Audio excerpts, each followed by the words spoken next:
我爹双腿残废，听命人将轮椅抬上摆放整齐的玄冰垛，再将脖子套进白绫，他要等冰块慢慢融化，轮椅下坠便能缓慢窒息而死。哼，我爹这千亿家产可不能便宜了外人。王爷，这血积压了3年的淤血，就被这娃娃给气出来了。继承本王的遗产。圣旨到！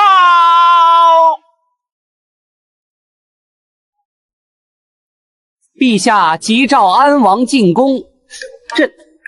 这就是小郡主吧？陛下说了，要把小郡主也带上。陛下，那就是爷爷喽。听起来是个比爹更大的大腿。好，很好。进宫是吧？那就让皇帝好好看看他这个孙女是个什么德行。哇，就连这车帘上的流苏都是用珍珠串成的，我爹可真肥啊！看什么看？爹，我是怕这珍珠掉了，特意帮您看着呢。扔在这儿自生自灭吧。想甩掉我？没门！这可是进宫面圣、认证身份、锁定遗产继承权的关键时刻。爹，等等我！爹，你别丢下糖糖！那个坐轮椅的冷面王爷跑得飞快，后面跟着个泥猴子似的小团子。3年了，自从那次大战断腿后，朕这个最骄傲的儿子就废了，一心求死，谁也不见。今天居然为了一个孩子进宫。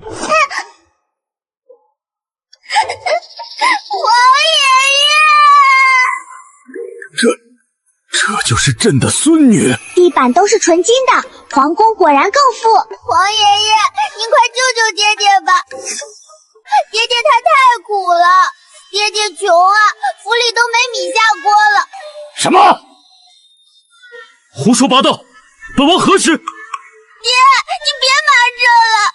皇爷爷，爹爹说王府的钱都被坏人骗走了，他活着也是拖累。残疾王爷被家中刁奴欺压，为了女儿能吃饱饭，不惜上吊自尽。混账！堂堂安王府竟然被欺负到这个份上，内务府那帮奴才都该死！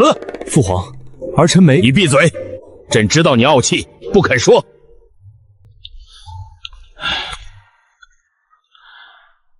好孩子，苦了你了，这么小就知道心疼你爹。皇爷爷，糖糖不苦，只要爹有钱吃饭，糖糖吃土都行。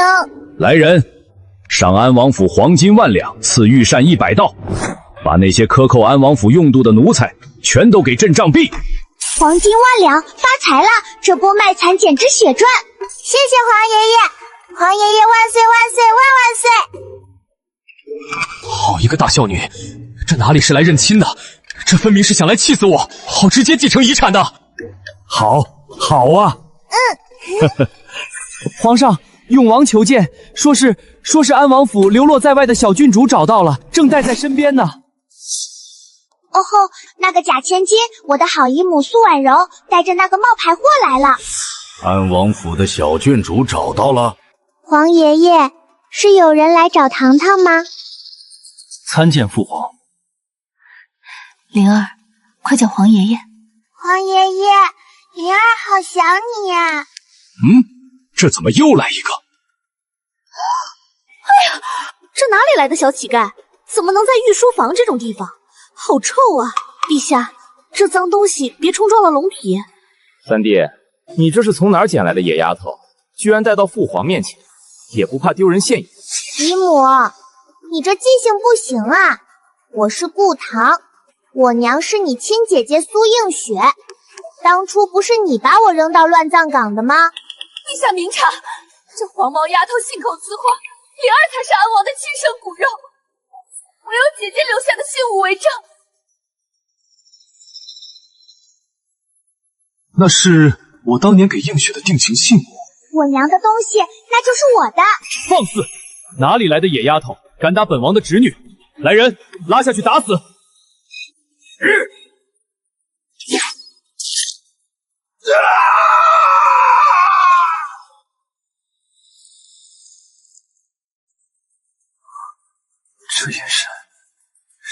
杀的敌国胆寒的战神，他不是废了吗？本王还没死，什么时候安王府的人轮到你们来管教了？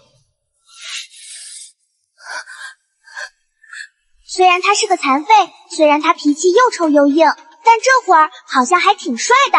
还愣着干什么？那块玉佩也是你的遗产，不抢回来等着过年。好嘞，爹！啊呜！快把我娘的东西还给我！爹说了，这是我的遗产，都是我的。陛下，姐姐临走前把玉佩交给我，千叮万嘱，这是安王当年赠予她的定情信物，里面藏着姐姐亲手写的绝美情诗，设有极为精妙的机关，若是这野丫头打不开，便足以证明她是冒牌货。父皇，三弟妹当年也是京城有名的才女，她留下的机关定是风雅至极。这野丫头一身市井俗气，只知道要钱，怕是连这玉佩的边儿都摸不透。情诗，映雪当时接过玉佩，只看了一眼，就嫌弃的放在桌子上了。皇爷爷，我试试。要是我打不开，刚才夺的金锁金钗、安王府继承权，我都不要了。哦，若是打开了呢？好，你要是能打开，脑袋给你当球踢都行。我要你的头干嘛？又不值钱。发财发财，招财进宝，天灵灵地灵灵，太上老君急急如律令，开！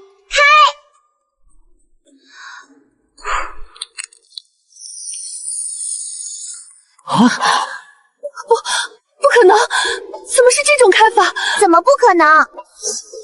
来来来，皇爷爷，请您过目，看看这绝美的情诗写的感人不感人？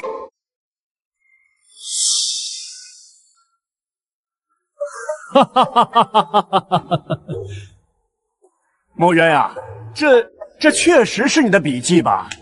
欠条，顾墨渊欠苏映雪黄金1万两。哈哈哈哈哈哈！朕记得你当年的字就是这么风骨峭拔。哈哈哈哈哈哈！身份确实无疑了，但这该死的羞耻感是怎么回事？爹，证据确凿，白纸黑字，你欠我娘1万两黄金。如今娘不在了，按照大钱律，我就是第一顺位继承人。父债子偿，不对，是父债女偿。爹，这都过去4年了，利滚利的，怎么也得2万两了吧？您是付现金还是打欠条？那纸条上的日期，正是姐姐失踪前夕。来人，把这2个欺君罔上、混淆皇室血脉的蠢货插出去！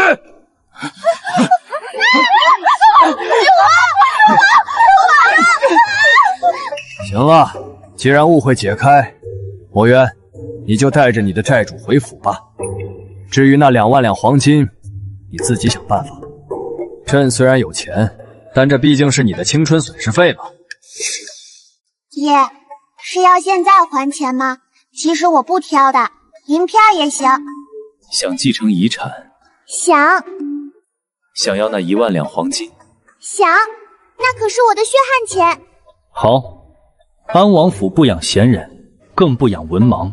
明天卯时送你去国子监读书。啥？考不到甲等第1，这张欠条作废；考不到前3，没收所有零食。要是敢逃学，本王就用那根绳子把你吊在王府门口当晴天娃娃。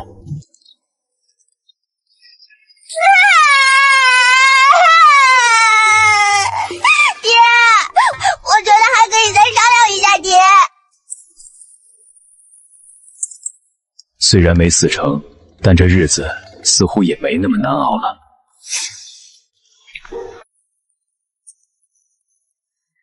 爹，御膳呢？皇爷爷不是赏了100道菜吗？怎么连个响都没有？御膳房送来至少要1个时辰，至于府里的厨房，连老鼠都饿死了。你想吃空气吗？啊！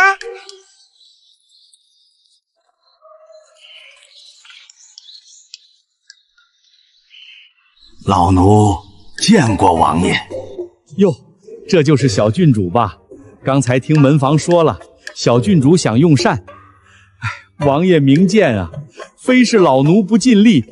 这几个月，王爷治腿的花销如流水，府上早就空了。别说府上，就是这晚上的糙米粥，还得去隔壁借米呢。借米？管家伯伯，你这肚子圆的能塞下个西瓜，也是喝粥喝出来的？郡主这是什么话？老奴这是为王府操劳过度，服种。既然郡主不信，来人！这是王府近3年的开支明细。小郡主若是觉得老奴贪墨，尽管查。若能查出1两银子的余钱，老奴把脑袋拧下来，给你当凳子坐。这账本做得滴水不漏，连户部的老会计来了都得挠头，更别说这字都不识几个的小娃娃了。倒要看看这视财如命的小丫头，面对这如山的假账，是哭是闹。爹，这人是不是傻？我才3岁，让我看账本，这不是虐待儿童吗？我不看。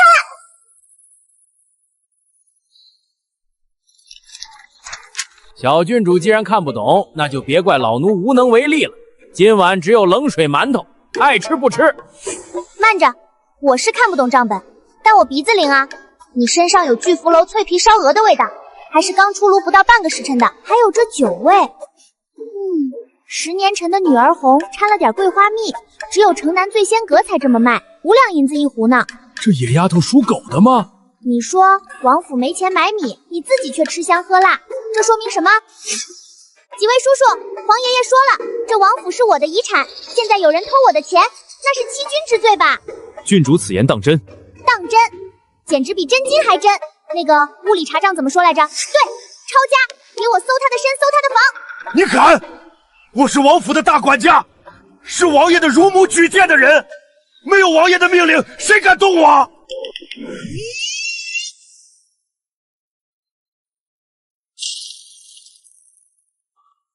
动手！出了事儿我担着，我就不信了，在这个家里还有比我这个债主更大的。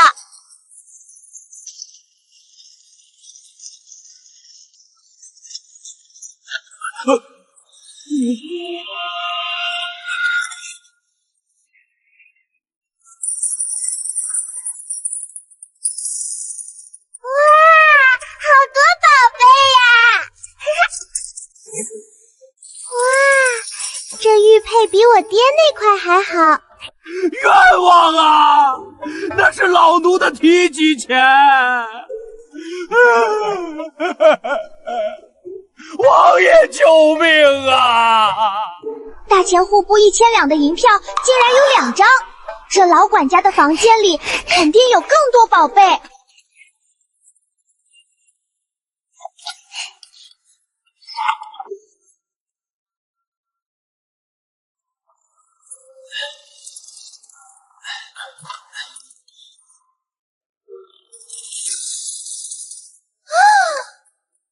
天哪，管家伯伯，你这哪里是管家？你这是把整个王府都搬到你房里来了的吧？你这日子过得可比我爹体面多了。搬出去，全都搬出去！箱子呢？快拿箱子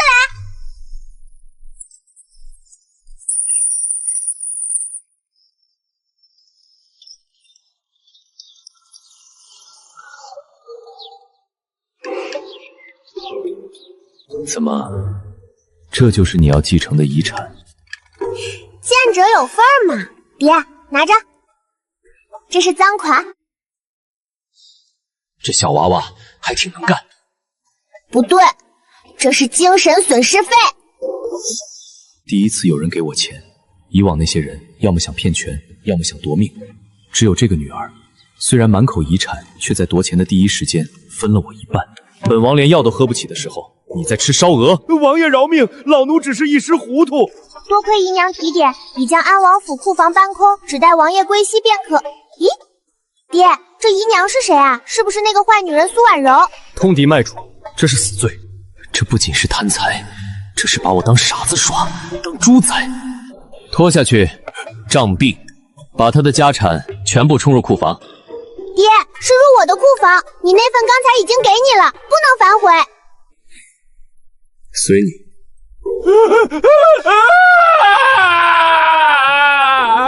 好家伙，这个看起来只会撒娇卖萌要遗产的小郡主，才是这王府里最不能惹的主。发财了，发财了！抄家果然是致富的最快途径。照这个速度，把王府里那些吃里扒外的蛀虫全抄一遍，我是不是就能提前拿到遗产啦？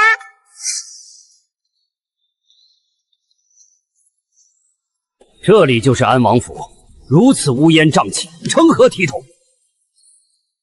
老夫乃国子监祭酒，奉陛下之命，特来考教小郡主的学问。既然小郡主精力如此旺盛，那便现在开始吧。若是不通文墨，明日去了国子监，也是丢人现眼。比讨债更可怕的东西，补课老师上门啦！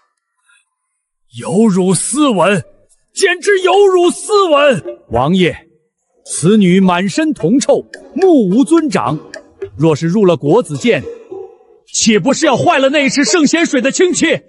老夫绝不同意。老头，你吵到我的钱睡觉了！你听听，你听听！哼，你还真的想脱逃？爹，把这老头插出去吧，我在数金子呢，他挡着我光了。祭酒大人说的也有几分道理。安王府虽不复往日荣光，但也不能送个草包去国子监丢人。谁草包？我那是大智若愚。是吗？既然你说自己不傻，那总该识数吧。若是连基本的算学都不通，这万两黄金你也算不明白，放在你手里也是浪费，不如充公。哼，你想得美！出题，现在就出。算错一个铜板，我把头拧下来给你当球踢。哼，好个狂妄的黄口小儿！既然你不知天高地厚，那老夫便考考你。听好了，大前北境有驻军10万，需从京城运粮，路途3000里。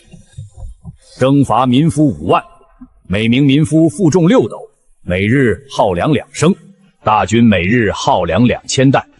若要保证大军1月之粮，除去路上损耗与民夫口粮，运抵边关时，需从京城发粮几何。这哪里是考教3岁稚童，分明是科举算学压轴大题，甚至还涉及统筹与损耗，稍有不慎，便是差之毫厘，谬以千里。这老东西下手还挺狠。等等，民夫也是人，回城不给饭吃吗？还有，这粮草是精米还是糙米？折损率按多少算？还有中间商吃回扣吗？这得算进成本里呀。按旧例，无回扣，精米速算。哦，那就是理想状态下的模型喽，真不严谨。来人，取算筹来。不用那破棍子，太慢了。55256848，民夫损耗做分母，总成做分子，积分不对，这里用不上积分，直接套公式。时需发粮643200担又5斗。这怎么可能？若按现在京城市价，一袋精米1两3万银子，折合白银836160两。而且这个运输方案亏大了，简直是败家子。胡言乱语，何来败家之说？笨啊！3000里的路你用人背，民夫吃的比背的还多，为什么不征用牛车？一辆牛车能拉10担，耗粮只有民夫的1半，换成牛车还能再省10.2万两白银啊！不可能，带老夫算来，一定是蒙的。去搬吧，都搬我屋里去。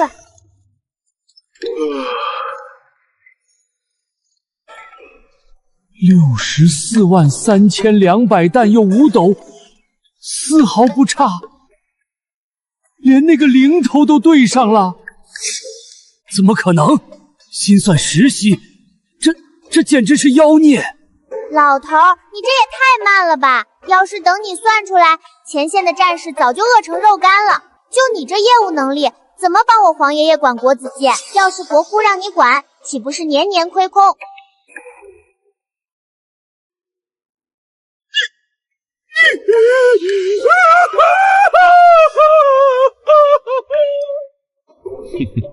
祭酒大人，看来本王的女儿虽然不通文墨，但在爱才这件事上确实天赋异禀。这算学一科还需要修习吗？王爷，此女虽有小聪明，但毫无德行，更需入国子监严加管教。切，玩不起。爹，怎么样，没给你丢人吧？那万两黄金是不是可以归我啦？贪财、聪明，还不要脸，还真是像极了那个人。不错。耶！既然算账算得这么清楚，那正好，明日去国子监，除了读书，顺便把这些账都给本王收回来。收不回来，你就别想吃饭。对了，不仅要收本金，利息也得按你刚才心算的标准来。爹，您放心，这活我熟，咱们亲父女明算账，55分。19。爹，你也太黑了吧！那是本王的本金。哼，那是我凭本事要回来的。顾小棠，这可不是小数字。皇长孙萧启借银3000两。28。46。成交。明天开始，京城那些纨绔子弟要倒大霉了。读书不存在的，我是来上班的。那是谁家的？安王府的吧？你看呐，破马车，那个3岁的野丫头，安王疯了吧？送她来国子监。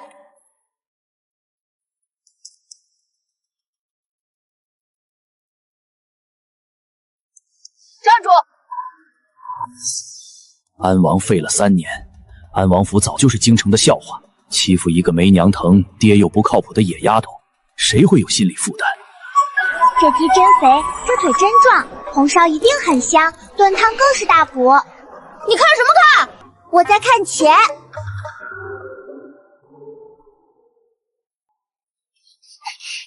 喂，你干什么？萧启，你还有脸挖鸡？啊，这野丫头怎么这么大胆子？宣和3年5月，你借安王府本金3000两，用于地下斗鸡场翻本，说是借，其实是偷拿了我爹的印章去钱庄支的。那时候我爹刚断腿，躺在床上动弹不得，你就去偷他的印章，这笔账你逾期2年了。什么？3000两？那时候安王不是刚受重伤吗？你胡说八道！本王堂堂皇长孙会缺那3000两银子？证据呢？没证据就是诋毁皇族。要证据是吧？9出13归，年复1年，加上逾期罚金、通货膨胀费、精神损失费、跑腿费以及我现在的误工费，一共是18432两银子。抹个零头，给18500两就行。抹零头是往上抹的吗？你这是超高贷，大钱律法不认。超高贷，这可是昨晚孔方正、孔继久亲自换算的算法，我爹盖了章，皇爷爷都知道这本账的存在。你要是不服，现在就把孔继久叫出来，咱们当面对质。听说昨天这野丫头在御书房把皇爷爷哄得团团转，万一是真的，要是让父王知道自己2年前干的混账事，非打断我的腿不可。我现在没带那么多钱，改天还你。这是承认了。我爹说了，概不说账，没钱还债，那就肉偿吧。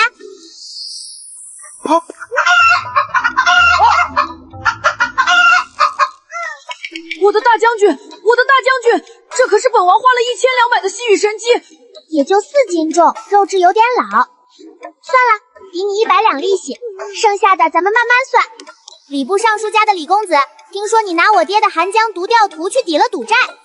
户部侍郎家的小儿子，你上个月是不是偷喝我爹埋在树下的女儿红？下一个是谁？快跑！这沙丘在点名。这哪是郡主啊？这是阎王爷派来的讨债鬼吧？我的大将军，我的面子全没了。哼，一群穷汉。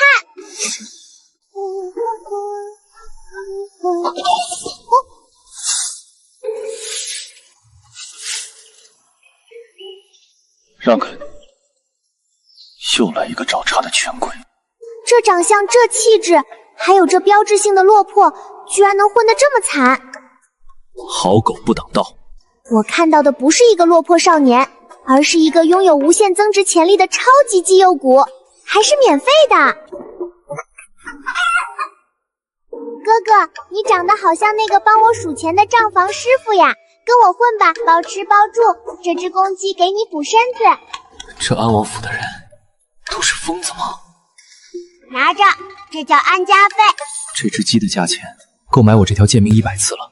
我是个连饭都吃不饱的杂役，他给我这个做什么？走啊，愣着干嘛？第一天上工就想偷懒。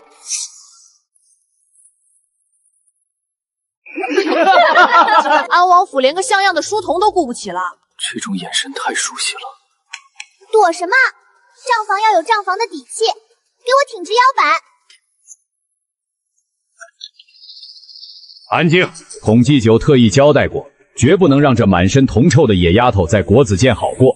顾唐，老夫且考考你的底子。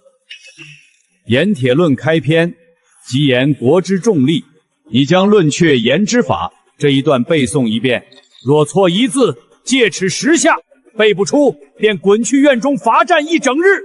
盐铁论那玩意儿晦涩难懂，别说一个3岁的女童，就是在座的这些10岁少年，能通顺读下来的也没几个。这摆明了是往死里刁难。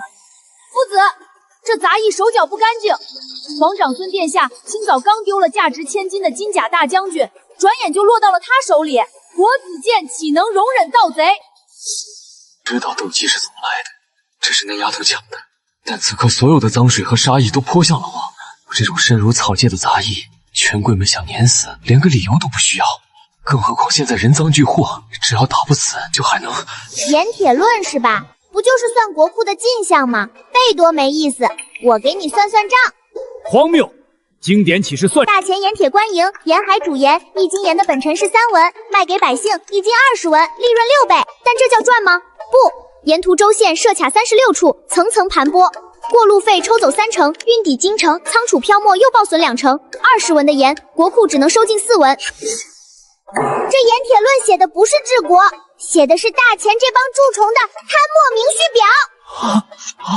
这怎么可能？他报出的折损率和过路费关卡数，竟然与户部上个月呈递内阁的密折分毫不差。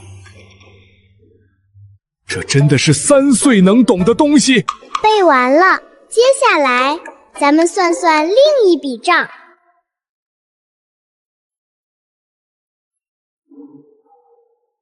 赵德柱，户部侍郎赵光宗第3子。宣和4年9月，你在长乐坊赌钱输红了眼，找我安王府借了本金5000两。你胡说什么？还不承认？按照当初立下的契书，9出13归，逾期2年不还，连本带利。你现在欠我安王府8360两白银。他每天经手的流水能买100只鸡，那鸡白送他炖汤，他都嫌塞牙缝。赵德柱，你忘了你欠的欠款了吗？8000多两的巨款，要是被我爹知道，非扒了我的皮不可。王府的印章白纸黑字盖在账本上，那是赖不掉的铁证。郡主饶命，那钱我还，别告诉我爹。堂堂户部侍郎之子，被一个3岁女娃用一张账单逼得当众下跪。安王府那账本是个什么邪物？算盘一响就让人跪了。那是我13年的人生里从未见过的风景，把我从烂泥地里拉了出来，并在我身上贴了一个安王府私有财产、闲人免动的标签。我是账房。简直放肆！顾唐，你敢在国子监逼迫同窗下跪，此等行径与市井泼皮何异？你不是自诩算账厉害吗？孔祭就有令，半月之后便是国子监月考。你既然入了国子监，就必须下场。你若不能在算学和策论上堂堂正正赢过灵儿郡主，你就给老夫滚出国子监，并且交出你手里的那本腰账，从此不得踏入长街半步。顾灵儿可是自幼请大儒启蒙的才女，顾唐一个刚会数数的3岁孩童，怎么可能赢？这摆明了是要借此机会彻底废了安王府的翻盘资本。真的假的？这谁知道啊？沈不凡，我们发财了！哥，这月考代考的生意你接不接？赢了，全京城的欠款，我的抽水就算你半成。代考？他找个杂役代考？我看这安王府是真穷疯了，病急乱投医，荒唐！滑天下之大稽，国子监月考乃是朝廷选拔栋梁的基石。你一个大字不识的下贱杂役，也敢妄图染指考卷，这是把孔圣人的脸面踩在泥里践踏。把那幅漕运折损核算图挂出来，老夫今日就要让这不知天高地厚的丫头看看什么是学问。是。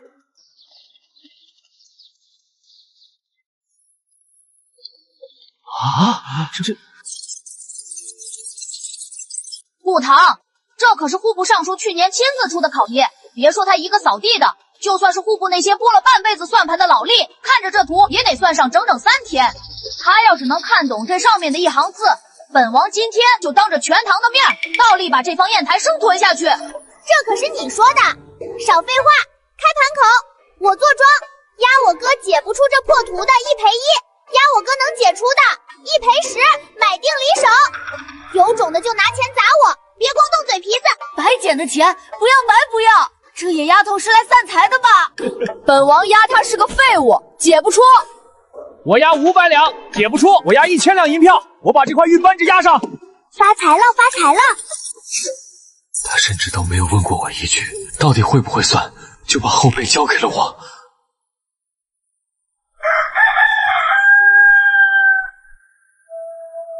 哼，装模作样。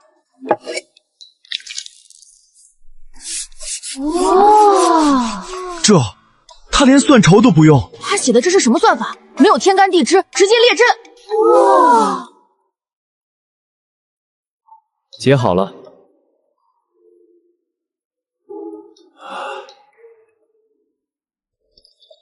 不对，这图上的题出错了。什么？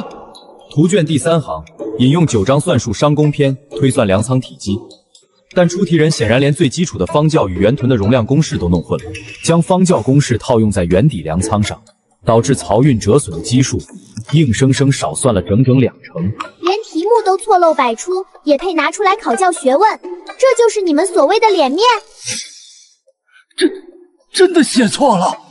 户部尚书亲自出的题，居然连基础公式都套错了！啊！哥哥威武，天神下凡，财神爷附体。承让承让，多谢各位老板打赏。这大清早的，诸位不仅来听课，还顺带扶贫，真是大善人啊！我的运费，我这个月的月银全没了。堂兄，图解出来了，你是打算红烧这方砚台，还是清蒸啊？你敢逼本王？怎么输不起？你一个杂役，也敢用胡编乱造的算术蒙骗本王！来人，将其拿下！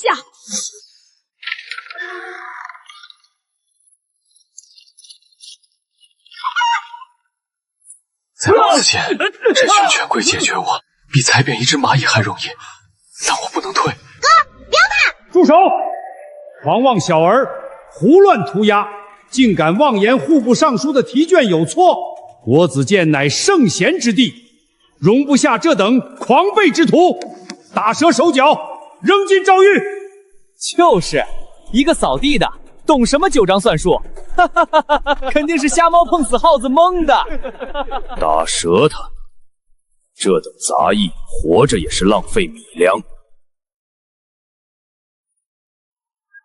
爷爷，救命啊！有人要抢你的钱了！放肆！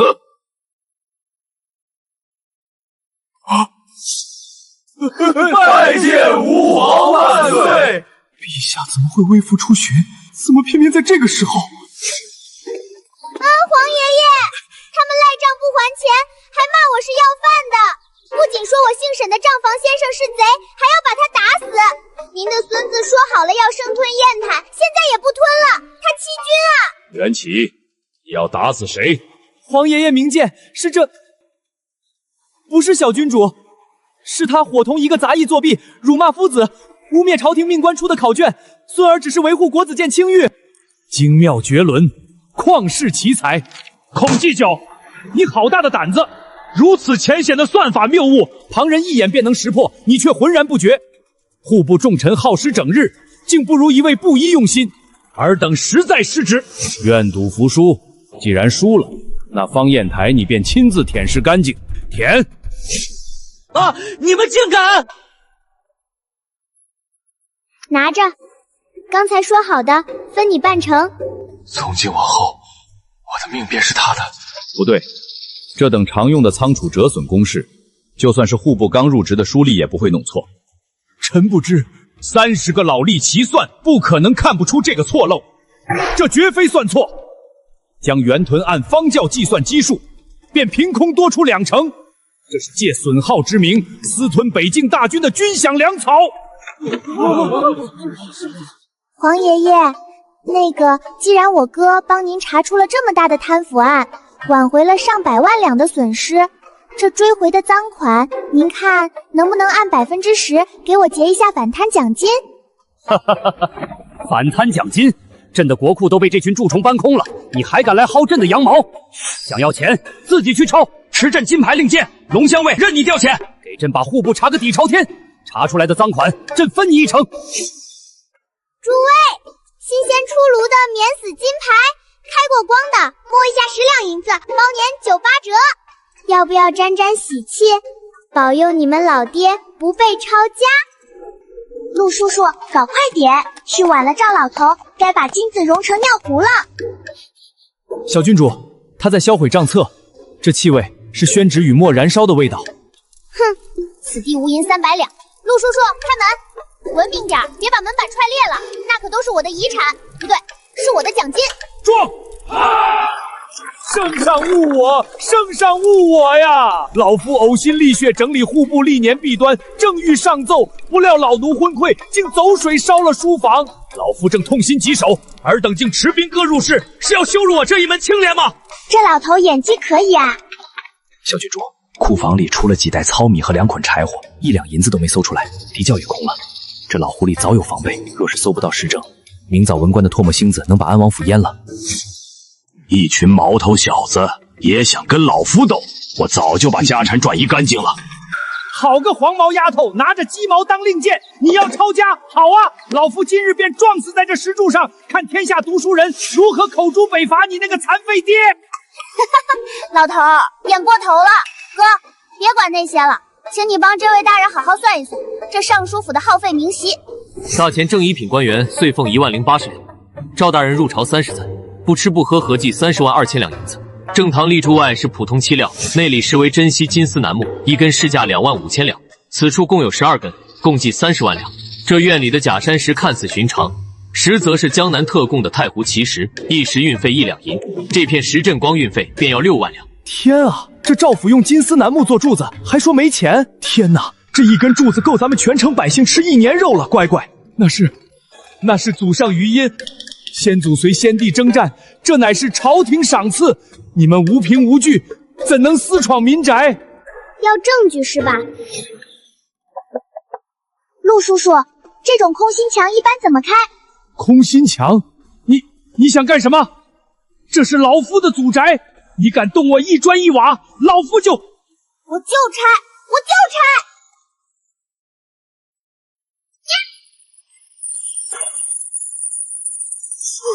发财了！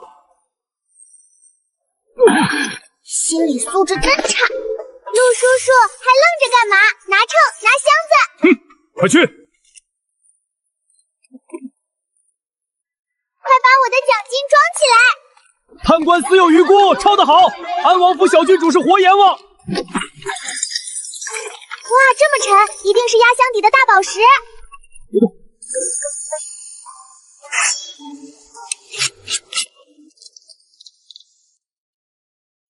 这个赵维远不仅仅是贪官，他还是3年前那场几乎埋葬了我爹，让安王府坠入地狱的通敌帮凶。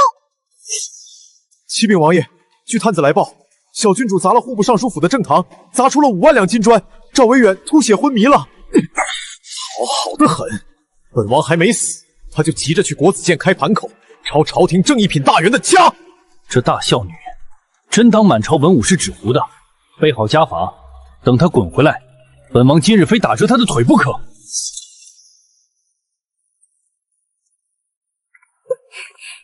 爹，我把你将家产输给永王的欠条找着了，把你剩下的私房钱过一下户，晚了就来不及了。小郡主疯了，王爷本就在气头上，他不仅不知错，还敢当面咒王爷破产死绝，这简直是在阎王爷的生死簿上跳舞！混账东西！本王今天非抽你不可！跪下！少吓唬人！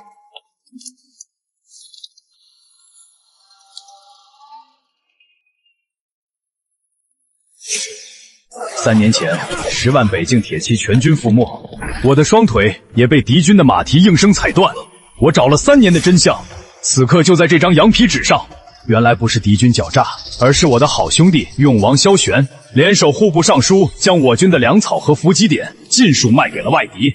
国仇家恨，10万亡魂的惨叫在耳边凄厉回响，如岩浆般炽热的悲愤在疯狂撕咬。看清没？这烂摊子本宝宝可不继承。王爷跪天了！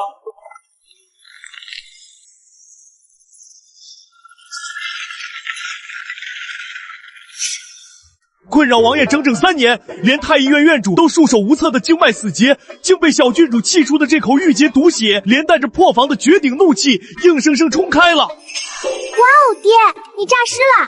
你内力这么高，去天桥底下表演胸口碎大石，一天能赚多少钱？55分账干不干？废了3年的腿，有知觉了，想分账？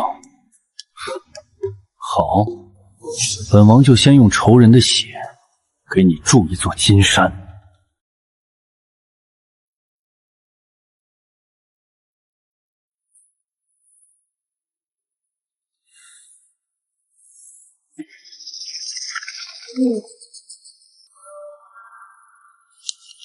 王爷，赵维远被抄家，密信入安王府，立刻封锁城门，调集所有私兵，拿本王虎符去京郊大营调兵，不惜一切代价，今夜踏平这安王府。外面的叛军兄弟听着，你们已经被我一个人包围了。现在办理放下屠刀立地成佛超级套餐，只要9980两，包你们人头不落地哦！支持银票地契，当场结算。破门！拿下那废物妇女2人，寻出布防图，即刻销毁，一只苍蝇都不能放出去。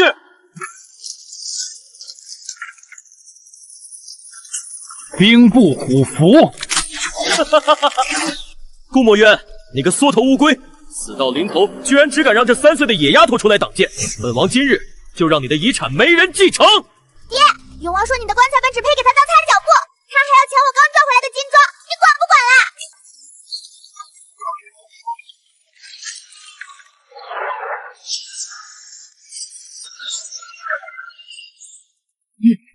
你的腿，你居然站起来了！这绝不可能！杀了他，给本王乱刀砍死他！本王站起来了，就是为了给我女儿筑金山的，你算什么东西？这强势的威压，这熟悉的杀气，安王战场杀敌的英勇模样再次出现了。我们的战神回来了！末将参见战神。末将参见战神，参见战神！大势已去。各位叔伯，造反未遂也是重罪哦，免死金牌摸一次1万两，看在我爹的面子上打个8折，支持地契抵押和分期付款哦，手快有手慢无啊！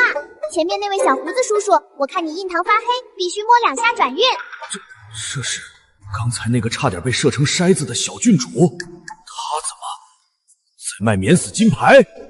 我跪在这里，是认主归宗，还是来逛庙会的？武堂，给本王滚回来！王爷且慢，末将今夜接到兵部调令前，在城郊截获此物。这是苏映雪当年失踪时贴身佩戴的玉镯。此事宴期前交代，若王爷站不起来，3日后便让您去断肠崖给王妃收尸。娘还活着。这4个字像一道惊雷，瞬间点燃了顾墨渊压抑3年的滔天怒火。他周身散发出冰冷的杀气，几乎要将整个王府冻结。传我将令，调集龙骧卫，随本王。等一下，救娘亲可是个大项目，风险高，投入大，得另外算钱。咱们得先拟个合同，把预算和我的项目奖金都写清楚。我的怒火被这荒唐的言论噎得一滞，随即却笑了。看着眼前这个满脑子都是生意经的女儿，心中涌起一股暖流。我明白了，这孩子是在用他独有的方式提醒自己，不可鲁莽行事。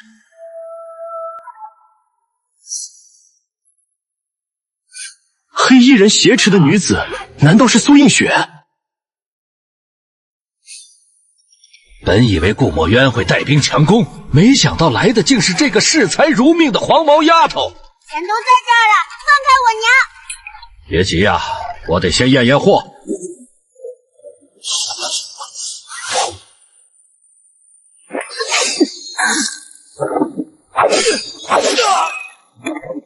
快跑，快跑！娘亲，我好想你啊！我不在的这几年，你不仅没赚到钱，还欠了女儿这么多债。上面罗列的一系列款项，这都是我应得的。